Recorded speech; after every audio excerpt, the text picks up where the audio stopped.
Hey, my name is Tom from The Student Teacher, and I am a Teach First trainee, just documenting my teacher training journey as I begin in September.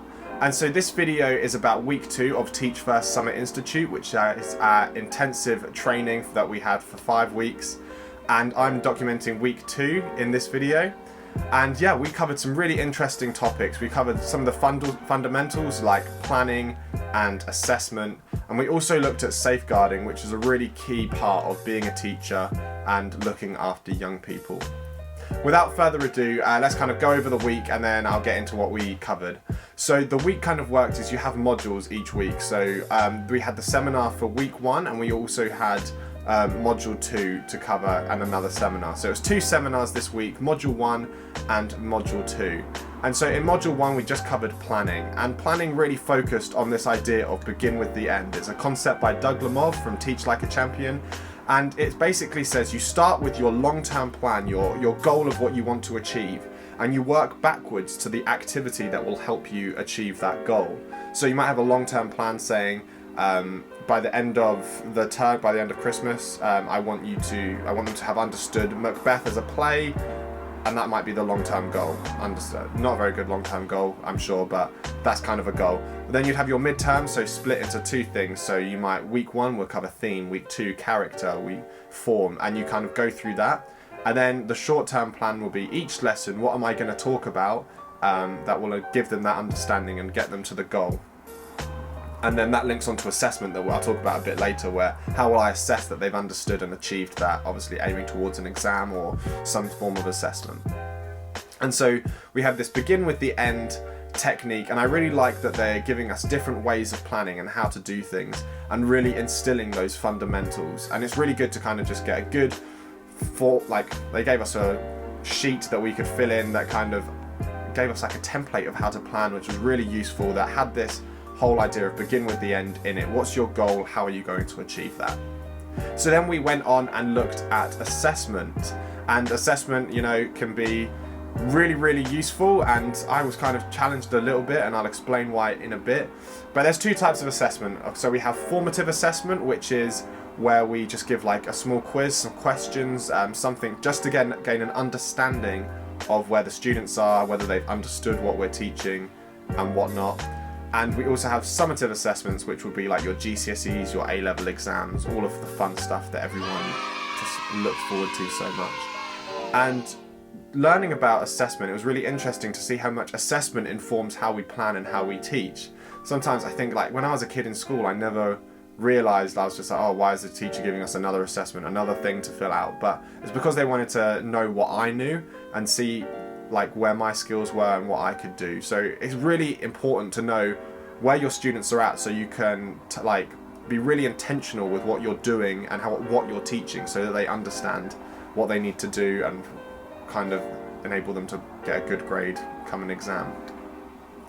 But I was a little bit challenged by this, because I personally think that the whole system is rigged so much into academic assessment, and like that's the government just like, that's what's important, that's the only things that's important. English, math, science, they need to have these. And I was reading a book called Emotional Intelligence by it's here actually, by Daniel Goleman, this one here, I'll show it to you, Emotional Intelligence. And it's this fascinating book, and he was talking about emotional intelligence and how important that is for our social and emotional development. You could be as intelligent as you want, as academic as you want, but if you don't have the social skills, the people skills, being able to read a room, understand social cues, be likable, all these skills, regulate your emotions, your impulse control, like do you flip out or can you like be frustrated and deal with it? Can you, all these things that allow you to access your intelligence and use it in a job setting, it just seems to be a little bit forgotten. There's no assessment on anything like that. And it will come in later when I talk about safeguarding and child abuse and ACEs and all these really troubling things of how if they don't have that support at home, they don't learn those skills. And so it made me think, like, as an assessment, why do we not focus on kind of building other things that isn't just academic intelligence? Because I reckon kids can feel really stressed and anxious that they're only being assessed on one thing, and they might be really talented at sports or music or being creative or all these other things that are really useful skills and are definitely useful in the outside world, not just in school, but they're just not kind of not useful for the entire period of school. So yeah, that's my thoughts on assessment. Obviously it's really important, I understand the value of it, but I don't know, I think maybe there could be another way of assessing students that kind of showcase all their other skills and talents and not just go off a maths and English grade. My thoughts. Let me know what you think in the comments. It'll be an interesting discussion, I'm sure.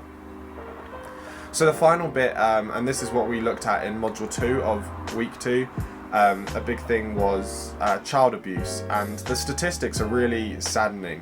1 child per week in the UK loses their life to abuse. 1 in 20 children is sexually abused. And I've been doing a lot of reading about child development and cognitive growth and how the brain develops to enable people to be functional people within society. And child abuse, trauma, ACEs is adverse childhood experiences. These things really make it difficult and put young people just so far behind people who have had supportive and encouraging environments. And I've been looking and reading about this, just at how the brain develops, and basically what happens is with abuse, you kind of, and ACEs, you kind of get into this really heightened state of stress, and so you don't know how to emotionally regulate. If you were neglected as a child, you kind of don't gain those self-soothing mechanisms that the mum instills by things like rocking and cuddling and all of those things, and it all links back and comes up through the years that you're kind of behind on these levels because you're having to learn it, that things you should have kind of got as a baby. And yeah, it was really troubling to kind of just listen to the statistics, do the training on ACEs and how it affects you. There's studies that have linked people who have had ACEs. So I think the statistic was 60% of children have 1 ACE in their lifetime, which is something like divorce or bullying or neglect or something like that, being forgotten, domestic abuse, things like that. And 20% around have 4 ACEs, and kids with 4 ACEs have a really tough time, and there's links to things like excessive drinking, smoking, drug abuse, criminality, and like illness. And just, it's crazy to think how these kids can be so disadvantaged and so left behind and have such a challenge to kind of bring themselves up to students who have had a positive and encouraging environment from the beginning. And so, yeah, it just was really challenging to think about that, think about the approach. Like with safeguarding, it's quite reactive, and I was wondering what could we do to be more proactive, maybe, if there's a way to do that. And then I was also thinking about, like, what's the school's responsibility with ACEs and child abuse? Of course, we have to report it. We have to be like really clear on policy and whatnot. But what can the school actually do? Because its job is education. And do we need to include more things in PSHE, like emotional regulation, stuff like that? I don't know. It's really interesting to kind of see, like, what can we do as a school, as a teacher. And I guess my thoughts on it is being as relational as possible within a professional boundary, like having the time. If a student comes to you or and they just need a bit of time, not saying you're too busy or telling them to, you know, deal with it themselves, and being kind of aware that these things go on and can affect behaviour. So being observant, is someone wearing long sleeves, and kind of reporting that, and kind of trying to just notice when things might not be okay. And you get that through good relationships with students, I guess. So overall, yeah, it was a challenging week. Obviously some really challenging topics with child abuse and ACEs and safeguarding. I know a lot of people on the course found that quite tough looking at it, and I've looked at it quite a lot. Just I've had a long career of doing things with young people, like I've done youth groups and youth coaching when I played American football, so I've done the training a lot, but it can be really challenging to look at the statistics and realise what goes on. And I also love that we're getting really good fundamentals in our planning and our assessment, and they're really like hammering home the basics and giving us lots of opportunities to practice. Anyway, hope you've enjoyed my brief update. If you enjoyed this content, don't be afraid to give it a like and subscribe. I appreciate that, and I look forward to seeing you in the next video.